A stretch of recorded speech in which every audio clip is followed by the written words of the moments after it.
Ni furaha iliyoje msikilizaji na mtazamaji wa Kwetu News 24 kwa kuwa umekuwa nasi tena katika siku ya Jumapili ya leo katika habari zetu za mchana, habari ambazo zinathibitishwa, habari ambazo tumefanya uchunguzi wa kina kabla ya kuweza kukuletea tena na kuweza kukujuza kinachojiri mashariki mwa Jamhuri ya Demokrasia ya Kongo na kote ndani ya nchi nzima, lakini pia bara la Afrika. Karibu katika habari zetu hizi. Ni kuombe kabisa, ikiwa ndo mara yako ya kwanza kujiunga nasi, usikose kusubscribe, usikose kucomment, usikose kushare kwa wengine ili wazipate kiurahisi. Naam, habari zetu za leo tutazungumzia hali ya usalama mdogo inayoendelea mashariki mwa Jamhuri ya Demokrasia ya Kongo, ambako mapigano makali kati ya AFC M23 na wazalendo katika kijiji cha Kanune leo Jumapili yameripotiwa katika kijiji cha Kanune kilichopo wilayani Walikale mkoani Kivu Kaskazini mashariki mwa Jamhuri ya Demokrasia ya Kongo. Kwa mujibu wa taarifa kutoka vyanzo vya ndani, makundi ya waasi wa AFC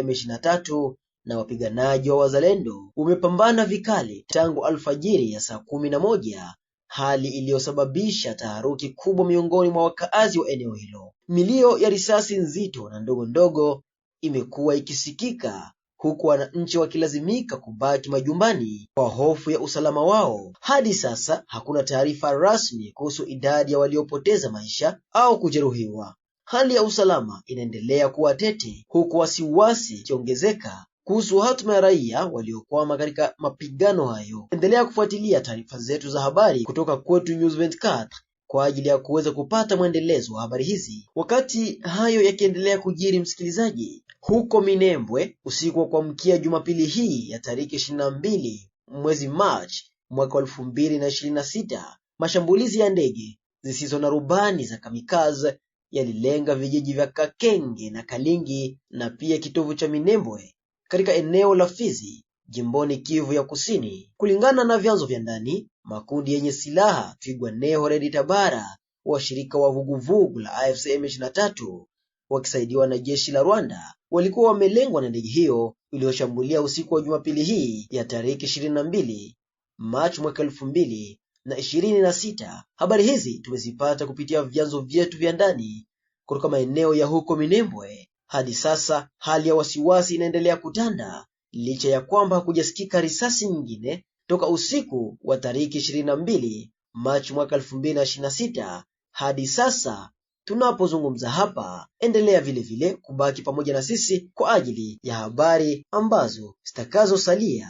Mgogoro mkubwa wa wazungumzaji wa lugha ya Kinyarwanda ndani ya nchi ya Jamhuri ya Demokrasia ya Kongo. Shirika la Mahoro Peace, shirika la diaspora la Jumuiya ya Banyamulenge nchini Marekani, linapitia eneo la misukosuko mikali. Katika taarifa kwa vyombo vya habari vilivyochapishwa Machi 17 mwaka 2026 kutoka mtandao wa habari wa Phoenix, usimamizi ulitangaza kutengwa kabisa kwa wanachama kadhaa.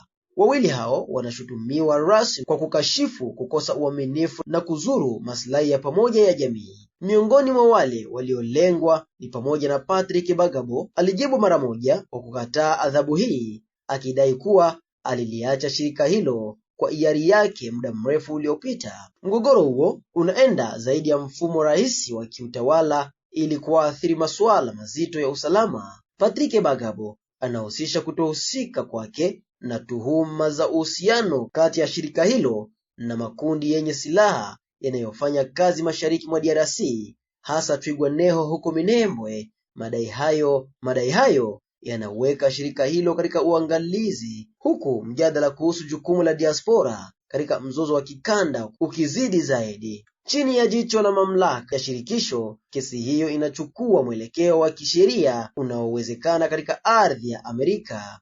Kuna mjadala unaoendelea wa maslahi ya mashirika tofauti ya jamii hiyo katika shughuli za mitandao fulani ya diaspora inayohusishwa na maeneo yenye migogoro. Ingawa hakuna udhibitisho rasmi ambao umetolewa kwa umma, uvumi huu huongeza shinikizo kwa viongozi wa mashirika hayo, huku kukiwa na kuongezeka kwa uchunguzi. Umuhimu wa umoja kulingana na usimamizi.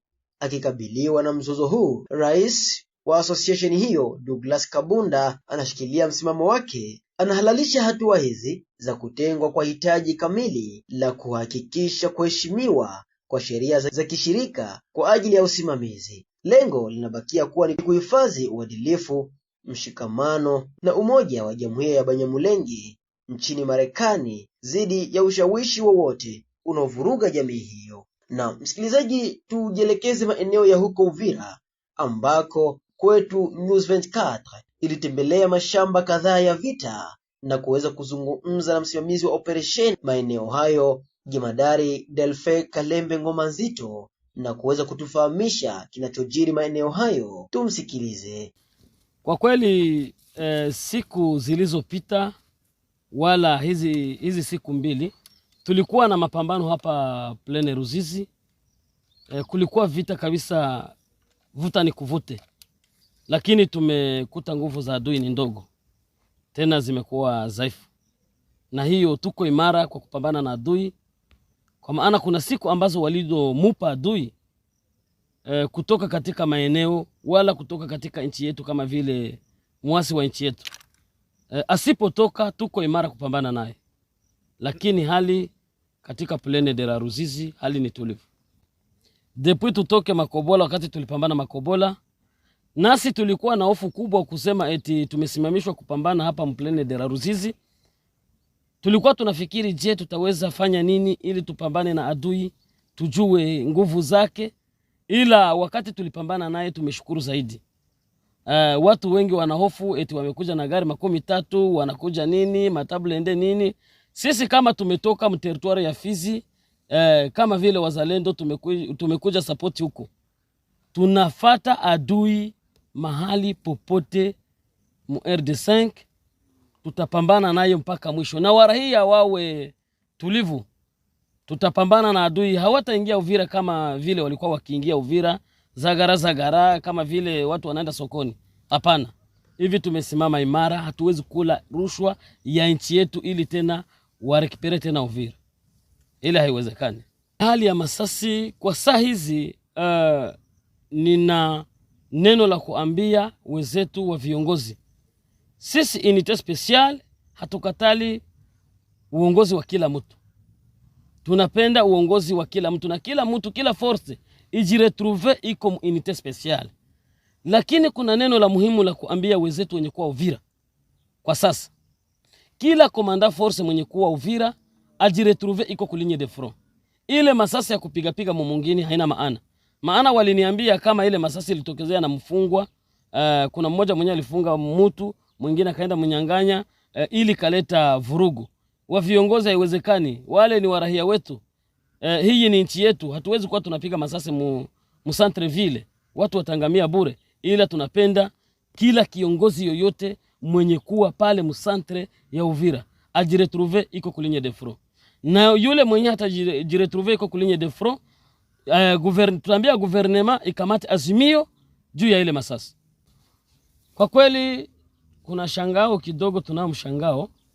Depuis tutoke Makobola tukaingia Uvira, tulipambana Makobola zaidi, tukaingia Uvira. Depuis tuingie Uvira, ni gouverneur, ni commandant région, ni commandant secteur hatuyafanyaka kikao wala hawaya tuitaka mkonseye de sécurité, tujue wanani, tujue silaha zinazo zagazaga ndani ya mwingine, tutajikomporte namna gani.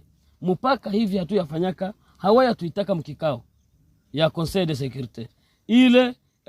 Ile ni kosa, tuyajua kama ni mlengo gani. Na unajua silaha zikikuwa mingi inafaa ziwe na ordre, zisipokuwa na ordre ile ni kosa. Eske sisi wazalendo tutaita kikao ya conseil de sécurité? Hapana. Ile ndo kosa yenye tunaona inayotuma tena Uvira inazagazaga ndani masasi ndani ya muji. Tunapendelea kuambia wakongomani wote kwa ujumla, hii unité special haina ubaguzi, ni unité ya kupambanisha adui wa nchi yetu. Kila mtu yoyote mkongomani ajiretrouve iko mu unité special. Neno la pili, nimemshukuru president wetu Fashi Beto, vraiment nimemshukuru zaidi. Kwa maana wakati tulitoka Makobola, kwa vita ambayo iliyofita, wametupatia prime d'encouragement. Sisi wazalendo vraiment tumeshukuru zaidi, kwa hilo neno. Neno la pili, nataka kueleza wakongomani wote wawe chonjo, kwa maana vijana wa kizalendo wote wamesimama imara na wako imara kwa ajili ya kupambana juu ya nchi yetu, na tutapambana zaidi juu ya nchi yetu. Neno la pili, nataka kuambia wengine wa Komanda Force wote wanaokuwa ndani ya nchi hii ya Kongo wasimame imara, tupiganishe adui wa nchi yetu. Wamoja wanaleta mapanike eti kuna gari 30, kuna gari 40, kuna gari nini na nini, adui wanakuja wengi. Hakuna adui mwingi kushinda watoto wa nchi. Wakati mtoto wa nchi amesimama kupigania nchi yake, hawezi ogopa, hawezi kuwa na hofu, maana kila mahali pote unapajua. Na hao wanaodanganya watu eti adui anakuja mwingi, anaingia Uvira, anafanya nini, zile maojo wanazozitoa vijana wenye kuwa Uvira, tutatia wabirode wako wanasikia masauti. Uvira nataka kamatwa. Hapa Uvira kunafanya hivi. Unakuta masauti zenye kuwa pale Uvira ndo zenye ziko na naleta oga muwara hii. Neno la kwanza ni kusema tunataka ingia mu mahoteli. Tufuie mu mahoteli, tupate kila mgeni yoyote anayekuwa ndani ya hoteli ajiretrouve ni mkongomani. Asiyokuwa mkongomani yaani ule ni adui mwenye kuja jificha ndani ya Uvira, inafaa kufungwa. Ba chef de village inafaa wafanye control, bakwe wanajua banani bageni wenye kuwa ndani ya mwingine. Na tukishabajua tutajua gisi mwingine wetu wala nchi yetu itakaziwa, itakuwa na amani. Kwa hiyo tunashukuru zaidi kwa hiyo wakati mumekuja kuja kututazama. Msikilizaji wa Kwetu News 24, asante kwa kuweza kuungana nasi. Ni kuombe usikose kusubscribe channel yetu, usikose kucomment, usikose kushare kwa wengine ili wapate habari hizi kiurahisi. Hadi wakati ujao, kwaheri.